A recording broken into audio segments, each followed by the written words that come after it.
Hey, gang. I think it was about a week ago.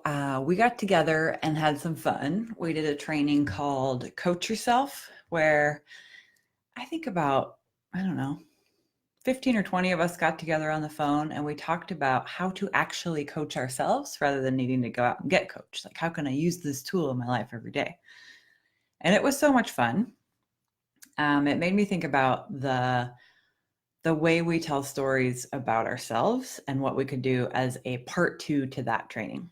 So, this is a video about the stories that you tell about your life, about your experience of your life, about yourself.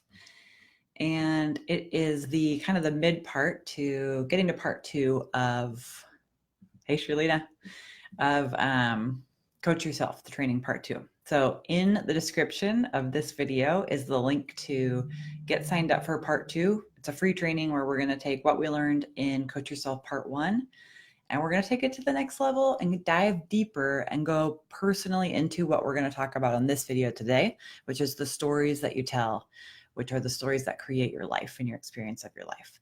So if you want to join us, click that link, get signed up. There, if you're already on my list, you will not be signed up twice. You'll still only get one set of emails. This just lets me know that you're interested in this free training that's going to happen next week, 5 p.m. Pacific, 8 p.m. Eastern on October 29th. I think that's Tuesday. So if you're new around here, my name is Karin Gillen. I am a life coach for entrepreneurs. I really like to help people build businesses that they love and help them with all aspects of that. So the point of this video today is that we're all telling stories all of the time. And the stories that we tell are what create our lives. So there's the circumstances of our lives that are like the facts. We have a house, we have a dog, we have a family, we have lost a loved one, whatever the stories of our lives are. And then there's all the stuff we make up about what's actually happened. And those are the stories about, that's what gives us our felt experience of our life. So no matter what is going on, no matter what your circumstances are, you're always making stuff up. And the stories that you tell about your life are what you feel that your life is. So what's super fun is that that's optional. The stories that you tell about your life, about how you show up in your life, about how other people show up in your life, about your work in your life, those are all optional. So if you're not liking parts of your life, that's an optional story. If you're loving a certain part of your life, that's an optional story.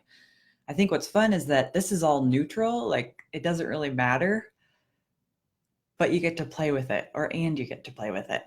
So if we're making it all up anyway, why not make it up in a way that really works for us? The other thing that I think is really cool is that our brains believe what we tell them.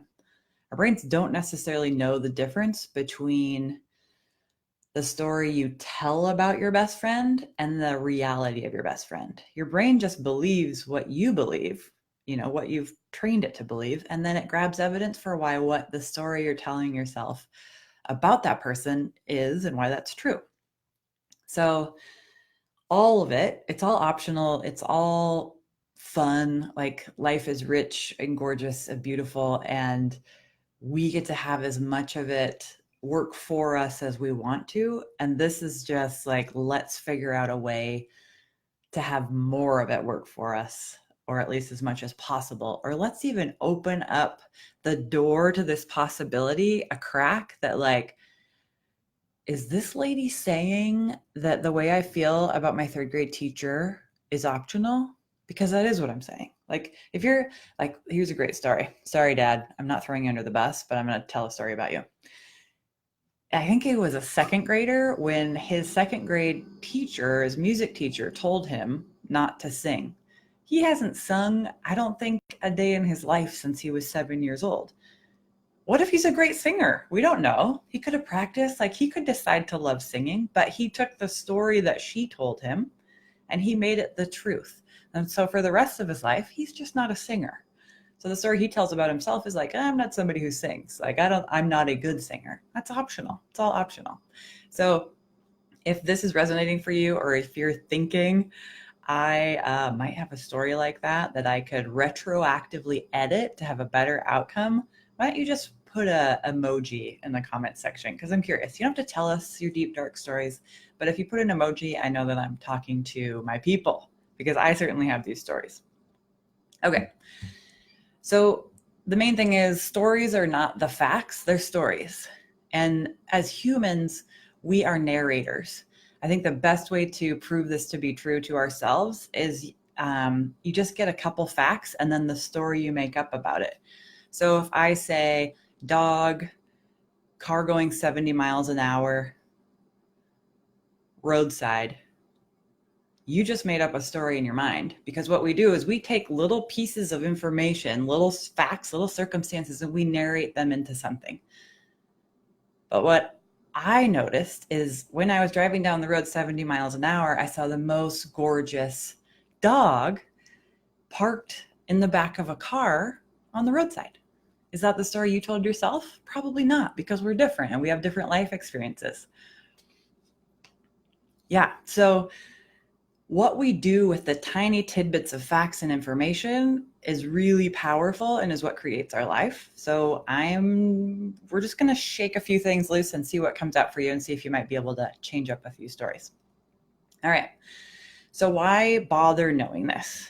I think the main reason to know this is it could really, well, the main reason is to be at choice in your life. So if we're always at choice to the stories that we tell, to how we interpret and how we feel our lives, why not take over control of that, right? Like take back the wheel on that one. Other reasons to do it are to reduce pain.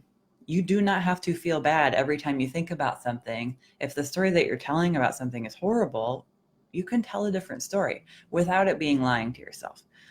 Also, to just improve the results that you get. So imagine that you consistently tell yourself you're disorganized. So the story that you have about your life is, I'm so disorganized. I never get anything done on time. I can never find anything. And your brain is like, we're just someone who's not organized.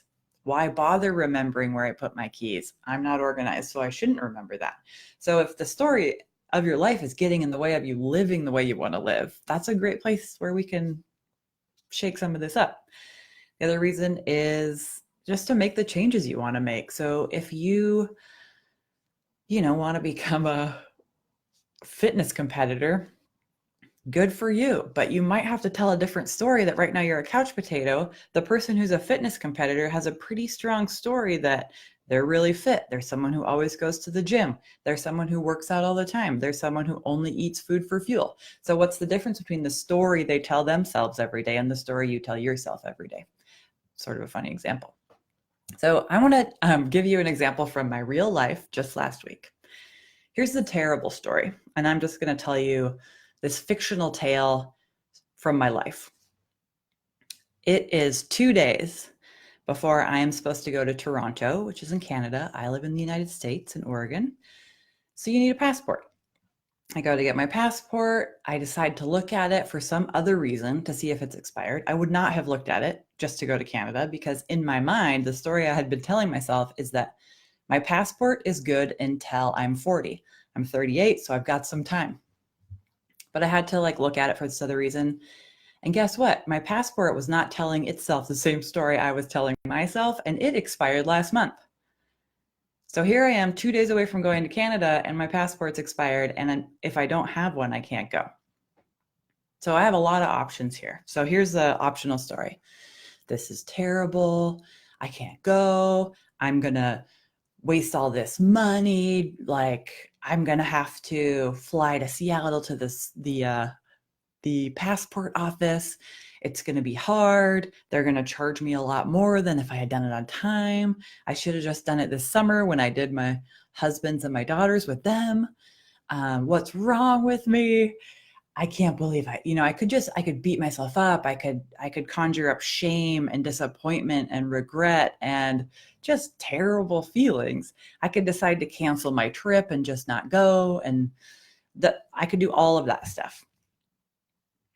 Or I'm going to tell you a different story. I look in my passport. Oh my God. it's expired. What are my options? Figure out all my options and decide, well, I'm going to drive to Seattle. Like, there's no, like, I could have just planned to do it this way. I have enough time. I happen to have a day where I can fit this in pretty much. I did end up having to rearrange a few clients.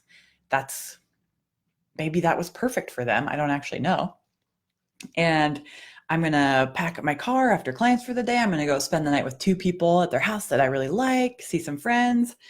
I get to take the commuter bus into the city in the morning. That's super awesome. I got an appointment at 8:30 a.m. It was incredible. The customer service at the Social Security, or not Social Security, passport office in Seattle was amazing. They do this thing where they make a passport in less than 24 hours. So you can pick it up at 2 p.m. It was ready at 1:55 when I got there. I walked down the street. I had missed my bang trim appointment from the day before. I got to like there. I looked over. There's Vidal Sassoon. I went in and got a bang trim. I met this amazing woman who had also had the same passport problem before, but she had to drive way farther because she's a Canadian and had to go to an embassy. I went shopping at stores I love. I found 2 pairs of jeans, which I had needed to find. And there's way more stores in downtown Seattle than in Eugene. Got to go to this coffee shop I love, do a whole bunch of self-coaching for myself for my Master Coach training program. Like, I got to do so many cool things, get caught up on my podcast, almost got through an entire audiobook that I had been wanting to re-listen to. And I made it home. Like, I even had a tire pop on the way up there. Some screw went into it, but I was 3 miles from Les Schwab and they fixed it within minutes. It was incredible. I saw an owl fly across the road. Like, that's the story. That's the exact same thing that happened. The exact same circumstances happened, but I got to tell myself this was an adventure, that I'm going to have fun. I got to enjoy it. But what were the actual facts of the story? Expired passport, trip to Toronto planned. I'm a human. I have a car. People work at a passport office, right? Like, there's very few actual things about that story that are real facts that would matter. But my brain chose to go on an adventure. And so I did. And so I had a great time. I could have hated it the entire time, but I didn't, which was awesome. So that's an example. And we do that every day with everything around us. We do it about the food in our fridge. We do it about our makeup. We do it about the time we went to bed last night. We do it about how rested we are. We tell stories all the time. This is who we are. We are humans. We tell stories. We are always in a narrative. So why try this on? Why decide to consciously choose the story of your day, of your life, of your results, of whatever? I want you just to, for a second, think about something in your life that you're proud of. What is it? What is the story that you tell yourself about it? It could be your diploma. It could be your marriage. It could be the beautiful office that you redid this year. It could be anything, right? What is the story that you tell about it? The story that you tell about it is what creates how you feel about it. You know, like, you could decide at any moment to fall more deeply in love with the main character, whether you think that's you or your partner. You could decide at any moment that it's the most interesting story. You could decide at any moment it's the greatest place for you because fill in the blank. You could decide at any moment that now is the time, that everything is perfect, that all the stars aligned for just this reason because fill in the blank. These are always an option for you. So this is also true with painful stories. We choose to feel good and we choose to feel bad. If I want to wallow, I can wallow. I can conjure up the wallow stories. I'm really good at it. We're all pretty good at it. If I want to feel neutral, I can feel neutral. If I want to not care and just like get through the day, I can do that. But on the days I want to have adventure, I get to have adventure. And it's good to know that you don't have to do this. You don't have to care about any of this. All of this is optional. Like, the stories are going to happen with or without you. They always have and they always will. I think the risk for you now is that we've had this conversation is that you're going to notice more when you're telling the stories. And that, I think, is good.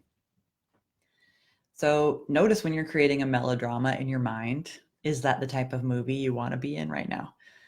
And like maybe you want to tweak the lighting. So it's all made up, all of it except for the very clear, very few facts of the story.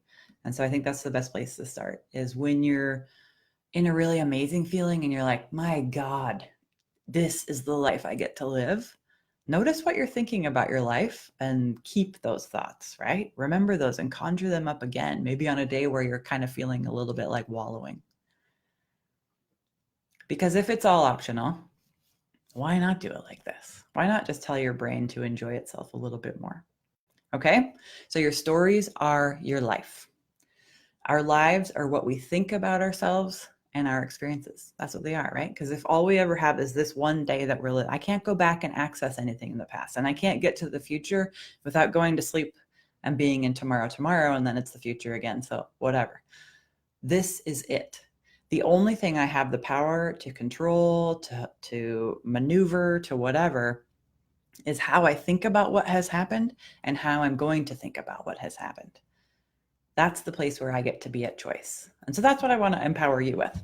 So if you thought this was fun, we are going to take everything that we talked about today and apply it on a live call all together, interactive on October 29th, 5 p.m. Pacific.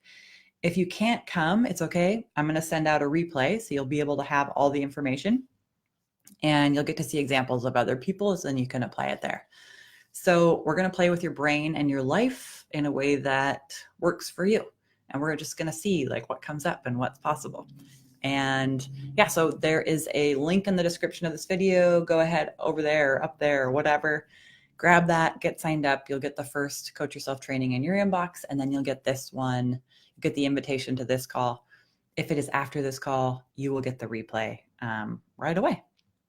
All right, so get on over there and let's go through this together and let's see how the stories that you're telling can be amplified. All right, thank you guys for being here live. Good to see you. And if you're watching this in replay, go ahead. If you have any questions, leave them in there. If you have any comments, go ahead and leave those too. All right, I will see you hopefully in Coach Yourself Part 2, where we're gonna really work on telling better stories about our lives. Thank you.